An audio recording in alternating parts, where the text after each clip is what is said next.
সন্দেশখালির ঘটনা নিয়ে উত্তাল এ রাজ্যের রাজনীতি। আহ পরপর কেন্দ্রে থেকে অনেকগুলো টিম, ফ্যাক্ট ফাইন্ডিং কমিটি থেকে শুরু করে নানা টিম এসেছে, জাতীয় মহিলা কমিশন এসেছে, কিন্তু সেভাবে কারুর কাছেই তাদেরকে হয় ঢুকতে কোথাও বাধা দেওয়া হচ্ছে, নানা রকম ভাবে আমরা দেখতে পাচ্ছি বাধা পাচ্ছে। এবং বিরোধী দল কি কংগ্রেস হোক কি সিপিএম হোক কি বিজেপি হোক, কাউকে সেখানে ঢুকতে দেওয়া হচ্ছিল না। কিন্তু দেখা যাচ্ছে বিরাম নেই, অর্থাৎ কোন বিরাম নেই, অভিযোগের বিরাম নেই। যখনই সুযোগ পাচ্ছেন সেখানের মহিলারা কিন্তু কোথাও না কোথাও, সে সংবাদ মাধ্যম হোক বা কোনো প্রতিনিধি, বিভিন্ন যে সমস্ত এজেন্সি বা তাদের প্রতিনিধি, সেটা কেন্দ্র সরকার হোক, তারা কিন্তু কোথাও অভিযোগ করতে তারা এখনো করেই চলেছেন। কিন্তু যখন বলা হচ্ছে পুলিশে অভিযোগ করতে, পুলিশে কিন্তু অভিযোগ হচ্ছে না। তাহলে কি পুলিশে তারা গিয়ে অভিযোগ করছেন না? কারণ ভয়, টার্গেট হয়ে যাবেন। যিনি গোপন জবানবন্দি দিয়েছেন, যে মহিলা, ইতিমধ্যে অভিযোগ উঠেছে তার বাড়িঘর নাকি ভাঙচুর হয়েছে, তিনিও আক্রান্ত হয়েছেন বলে আহ অভিযোগ। তো সেই জায়গাটা থেকে এই যে সন্দেশখালির ঘটনায়, তাহলে কি মানুষের আস্থা ক্রমশ পুলিশের উপর কমে গেল? পুলিশে কি আস্থা নেই? পুলিশের কাছে অভিযোগ কেউ জানাচ্ছে না, কিন্তু অন্যান্য সমস্ত জায়গায় থেকেই কিন্তু অভিযোগ তারা জানাচ্ছেন, মুখ খুলছেন। আজকে আমরা এই বিষয়টা নিয়ে আলোচনা করব। আমি বিপ্লব, আমার সঙ্গে রয়েছেন সাংবাদিক অরূপ পালিক। অরূপদা, স্বাগত জানাচ্ছি।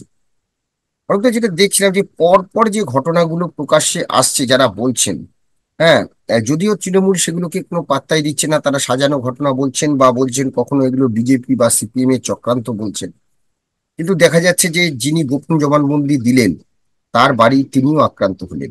এই জায়গা থেকে পুলিশের কাছে কেউ সেভাবে অভিযোগ জানাতে যাচ্ছেন না। ক্ষতে প্রলেপ সরকারের তরফে এখন বেশ কয়েকটি জায়গায় ক্যাম্প করা হয়েছে, অভিযোগ, নানা রকম অভিযোগ জানানোর জন্য। কিন্তু আহ প্রশ্ন হচ্ছে, তাহলে কি পুলিশে আস্থা নেই সন্দেশখালীর মানুষের? দেখো, একেবারেই পুলিশে আস্থা বহুদিন ধরেই নেই। কারণ যখনই সন্দেশখালীর মানুষ এইসব ঘটনা প্রকাশ্যে আসার আগে, যখনই তারা পুলিশের কাছে কোনো অভাব বা অভিযোগ জানাতে যেত, এবং যাদের বিরুদ্ধে অভাব বা অভিযোগ জানাতে যেত, শিবু বা উত্তম, এদের বিরুদ্ধে, তো পুলিশের কাছে অভিযোগ জানাতে গেলেই পুলিশ শাহজাহান বা শিবু এদের কাছেই পাঠিয়ে দিত। তো সেখানেই শুরু। আজকে তোমার পুলিশের এবং কেউ যদি আর কি, পুলিশ যদি কোনো অভিযোগও নিত, তারপর যিনি অভিযোগ দিয়েছেন তার ঘাড়ে কটা মাথা থাকতো, তার ঘাড়ে কিন্তু উত্তম মধ্যম পড়তো। এ বিষয়ে কোনো সন্দেহ নেই, কারণ ওখানটায় বলতে পারো যে মুক্তাঞ্চল কায়েম করেছিল শাহজাহান বাহিনী। সেখানে তারাই ছিল পুলিশ, তারাই ছিল প্রশাসন। কেন আমি এই কথা বলছি প্রশাসন? ওখানে আমরা দেখেছি, আজকে ধরো যে দুয়ারে সরকার, বা এটা প্রকৃত অর্থে দুয়ারে সরকার বলতে পারো, সরকার দুয়ারে গিয়েছে, গ্রামে গ্রামে ঘুরছে। ভিডিও দেখলাম, আমি জানি না এর আগে উনি যতদিন শাহজাহান ওই এলাকায় ছিলেন, উনি কবে আর গ্রামে আসতে পেরেছেন। গ্রামে এলে আজকে ধরো যে বিডিও বা বিএলআরও আজকে যে গ্রামে এলে যে দেখতে আর কি পাচ্ছেন, যে চাষের জমি দখল হয়ে গেছে, নোনা জল ঢুকিয়ে দিয়েছে লোকের, বা এতে পুকুরে, চাষের জমিতে, মাঠ, খেলার মাঠ দখল হয়ে গেছে। ফলে নিঃসন্দেহে বিডিও যেরকম দাঁত বার করে লোকের বাড়ি বাড়ি ঘুরে বেড়াচ্ছেন, আমার মনে হয় না ওই দাঁত ওই শাহজাহানের সামনে উনি বার করে ঘুরে বেড়াতে পারতেন। তো স্বাভাবিক, ওখানে শাহজাহানই ছিলেন পুলিশ, শাহজাহানই ছিলেন প্রশাসন, এবং শাহজাহানের বকলমে শিবু বা উত্তম এরা রুল করতো ওখানে, বলা যেতে পারে। এ, গ্রামবাসীরা আর কি, সেখানে দাঁড়িয়ে গ্রামবাসীরা ওদের হুকুম মানতো, তখন পুলিশের কাছে গেলে পুলিশ তো এদের বিরুদ্ধেই পাঠাচ্ছে। তো এই যখন অবস্থা, তখনও দাঁড়িয়ে আমরা যেটা দেখতে পারি, জনবিস্ফোরণ হলো বলতে পারো। গ্রামবাসীরা ফেটে পড়ছে, গ্রামের মহিলারা বলছেন, বাইরে বেরিয়ে এলেন। তখন আমরা আর একটা ছবি দেখতে পারলাম। একদিকে হচ্ছে জমি লুট করার ছবি, জমি দখল করার ছবি, আহ নোনা জল ঢুকিয়ে দেওয়ার ছবি, প্লাস যে মহিলারা যে কথা বলতে লাগলেন, যে আজকে তাদের ওপর যেভাবে শারীরিক নির্যাতন করা হয়েছে, যেভাবে তাদের রাত বিরাতে পার্টি অফিসে ডেকে পাঠানো হতো। তো তুমি ফলে সেটা আমরা কোনোদিন আগে কিন্তু শুনিনি, যে পার্টি অফিসে রাত 10টা 11টা 12টা 1টা 2টো পিঠে বানানোর জন্য তাদের ডেকে নিয়ে যেত, বেছে বেছে ডেকে নিয়ে যেত। এবং যেখানে অলরেডি শিবু আর উত্তমের বিরুদ্ধে গণধর্ষণের অভিযোগে মামলা শুরু হয়েছে, খুনের চেষ্টার অভিযোগে মামলা শুরু হয়েছে, অলরেডি পুলিশ সেই তদন্ত শুরু করেছে। তো এই যখন পরিস্থিতি, আমরা তখন দেখলাম যে গ্রামবাসীদের কাছে উল্টে শাহজাহানকে কি করা হলো, ক্লিন চিট দিয়ে দেওয়া হলো। হুম। মুখ্যমন্ত্রী বললেন যে শাহজাহানকে ইডি প্রথমে ঢুকেছে, এটা একটা আর কি ষড়যন্ত্র বা চক্রান্ত, পেছনে পেছনে বিজেপি ঢুকেছে এবং তিলকে তাল করা হচ্ছে, এটাই তো বললেন উনি। বলে শাহজাহানের কোনো দোষ নেই। তো গ্রামবাসীদের যে অভিযোগ, সরাসরি সেটা শিবু, উত্তম এবং শাহজাহান কেন্দ্রিক দুজনকে গ্রামবাসীদের চাপে গ্রেপ্তার করালো, শাহজাহানকে ক্লিন চিট দিয়ে রেখেছে সরকার। মুখ্যমন্ত্রী যদি যেখানে বলে দিয়েছেন, সেখানে দাঁড়িয়ে কোন পুলিশ অফিসার বা কোন পুলিশ তারপরে শাহজাহানকে ধরবেন? ধরার কোনো জায়গা নেই। আমরা দেখলাম ইডি প্রেস মিট করে বলছেন, ডিজি, যে ওইটা তো ইডি ধরার কথা ছিল, ইডি ধরেনি, বলে ইডির ঘাড়ে দোষ চাপিয়ে দিলেন। প্রথমত তো ইডির ধরার কথা ছিল না, এটা আদালত সিবিআই তদন্তের, সিবিআই এবং রাজ্য পুলিশকে একযোগে সিট গঠন করে তদন্তের কথা বলেছিল, কিন্তু সিবিআই রাজ্য পুলিশের সঙ্গে একযোগে তদন্ত করতে রাজি হয়নি, সেটা আদালতের বিচারাধীন, সেখানে চলছে। কিন্তু এরকম তো কি আদালত, আমার জানা নেই যে আদালত কি এরকম কোনো নির্দেশ দিয়েছিল যে আর কি রাজ্য পুলিশ শাহজাহানকে ধরতে পারবে না। আমি জানি না এরকম কোনো রাজ্য পুলিশ কোনো নির্দেশ দিয়েছিল, আদালতের কোনো নির্দেশ ছিল বলে আমার অন্তত জানা নেই। যে পুলিশ তো আইন শৃঙ্খলা তো আমরা জানি রাজ্যের বিষয়, তাহলে শাহজাহানের বিরুদ্ধে একের পর যে আজকে যেখানে বলা হচ্ছে যে পুলিশ সুয়ামোটো মামলা শুরু করবে, তাহলে এতদিন সুয়ামোটো মামলা শুরু করেনি কেন? কোন কারণ? কোনো তো কারণ নেই। এবং যেখানে ডিজি বলছেন যে 6ই ফেব্রুয়ারির আগে কোনো অভিযোগ জমা পড়েনি, আজকে দেখো কি অভিযোগ জানাবে।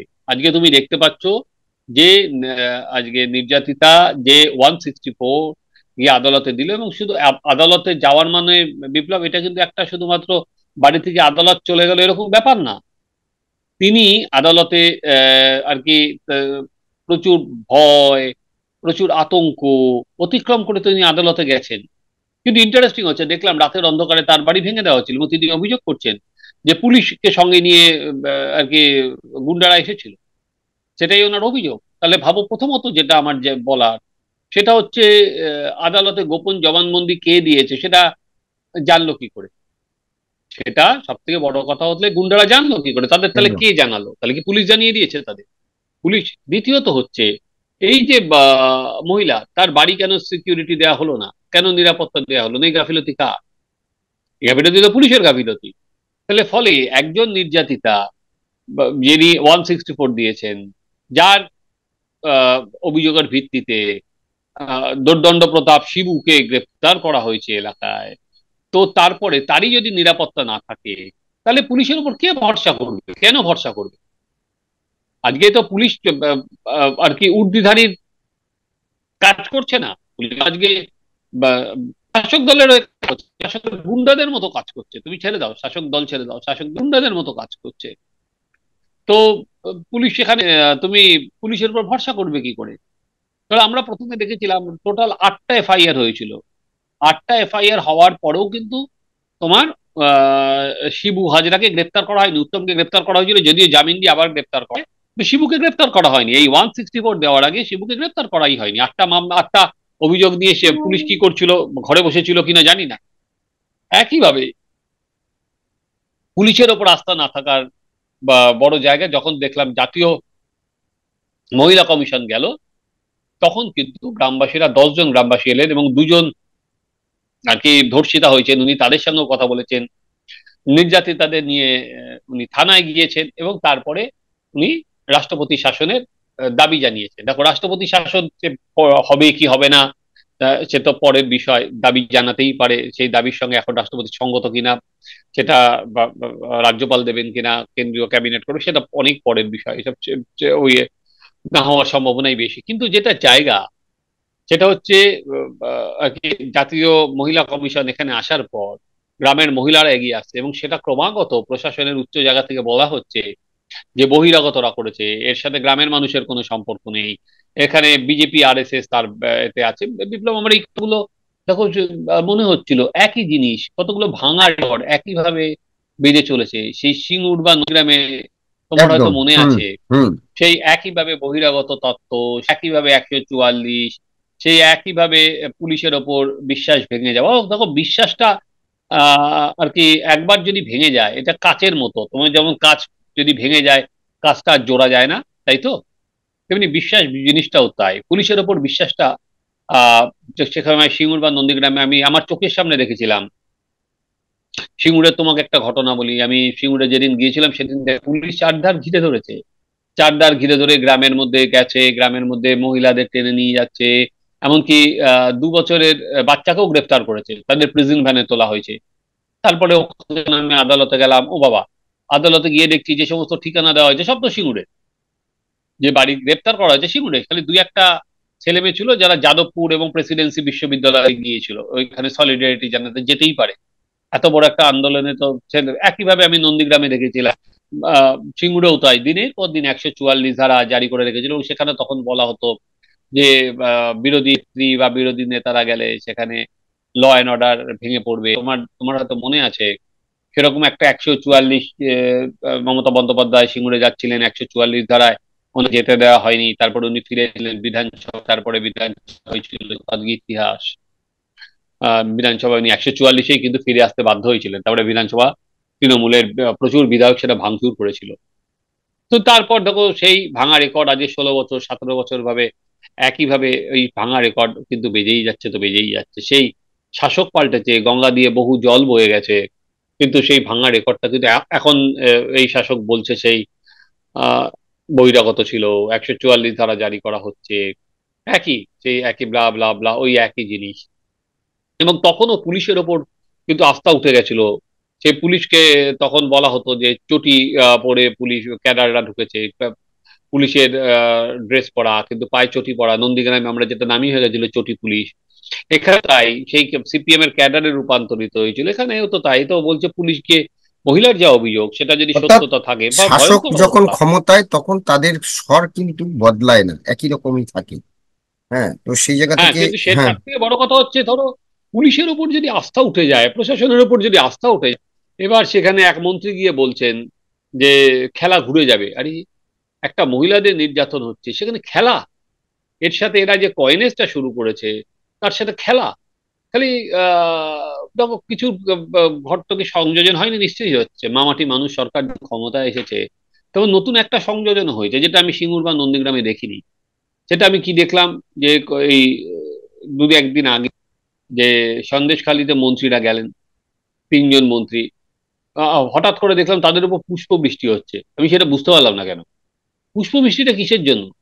যেখানে মহিলারা আতঙ্কে দিন কাটাচ্ছেন, যেখানে মহিলারা নারী নির্যাতনের নিত্য নতুন আহ, আমরা আর কি ঘটনা জানতে পারছি, সেখানে শিশু নির্যাতনের ঘটনা জানতে পারছি, সেখানে হঠাৎ করে মন্ত্রীরা যাচ্ছেন, তাদের উপর পুষ্পবৃষ্টি কেন করা হবে? এটা আমার ঠিক, কার বিয়ের বরযাত্রী হিসেবে তারা ওখানে গেলেন, এটা আমার কাছে ঠিক পরিষ্কার হলো। ওই যে সংযোজন বলতে কিন্তু ওইটুকুনি আমি দেখলাম, একদম। কিন্তু পুলিশের ওপর আস্থা উঠে গেছে, ফলে এইটা ওই খেলা ঘুরে যাবে, এত সহজে খেলাটা ঘুরবে না।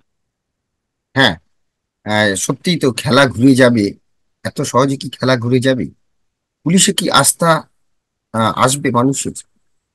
কারণ প্রশাসন তো সেখানে অনেকগুলো ক্যাম্প খুলেছে অভিযোগ নেওয়ার জন্য, কিন্তু কতদূর সেখানে যাচ্ছেন?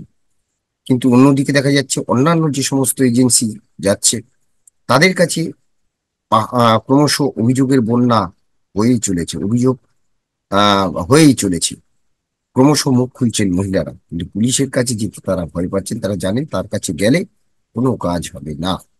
এখন আমরা সেদিকে নজর রাখবো যে সিঙ্গুর নন্দীগ্রামে যেভাবে একই ঠিক ওই আহ, উম, আহ, ঢাক বাজানো হয়েছিল, একই রকম ভাবে ঢাক পেটানো হয়েছিল। তো সেই ঢাক পেটানো সন্দেশখালিতেও চলবে, আর সত্যি কি মানুষের আস্থা ফিরবে পুলিশে? এই প্রশ্নটাকেই আজকে আমরা আপনাদের বলবো যে এই প্রশ্ন নিয়ে আপনারা আপনার মতামত আমাদের কমেন্টস বক্সে জানান। ভালো লাগলে অবশ্যই লাইক দেবেন। ধন্যবাদ অরূপদা, ধন্যবাদ আপনাদের, সবাই ভালো থাকবেন। নমস্কার। বাংলা বলছি চ্যানেলটি সাবস্ক্রাইব করুন এবং সমস্ত অনুষ্ঠানের আপডেট পেতে বেল আইকনটি অন করুন।